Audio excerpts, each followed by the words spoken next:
அடுத்து நம்மளுடைய ஆட்சி தான். கவலைப்படாதீங்க, தைரியமா இருங்க. உங்களுக்கான பாதுகாப்பு பக்காவா இருக்கும்.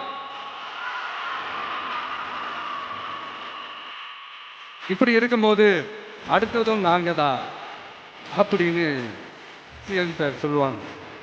அதெல்லாம் நடக்கவே நடக்காது. 2வது முறை வந்ததெல்லாம் சரித்திரமே கிடையாது.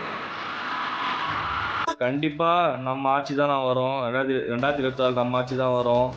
அதாவது எல்லாரும் பேசிக்கிறாங்க, அந்த கட்சி தான் வரும், இந்த கட்சி தான் வரும்னு சொல்றாங்க. நம்ம டிவிகே கட்சி தான் வரும். தமிழ்நாடு மக்கள் ஆதரவு பெரும் ஆதரவா இருக்கு. அதாவதுன்னா நேற்று தான் திமுக காங்கிரஸ் கூட்டணி கன்ஃபார்ம் ஆயிடுச்சு. பிஜேபி ஏடிஎம்கே இவங்க ஒரு சைடு கன்ஃபார்ம் ஆயிடுச்சு. ஸோ நம்ம தனியாக நிற்கிறோம். அவங்க எல்லாம் கூட்டமாக வருவாங்க, நம்ம தனியாக நிற்கிறோம். அவங்க கூட்டணி பலத்தோடு நம்புகிறாங்க, நம்ம மக்கள் பலத்தை நம்புகிறோம்.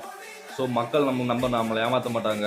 ஸோ நிச்சயமாக அண்ணன் தளபதி வந்து நம்ம 2026 எலெக்ஷனில் அண்ணன் ஆட்சி அமைப்பார்.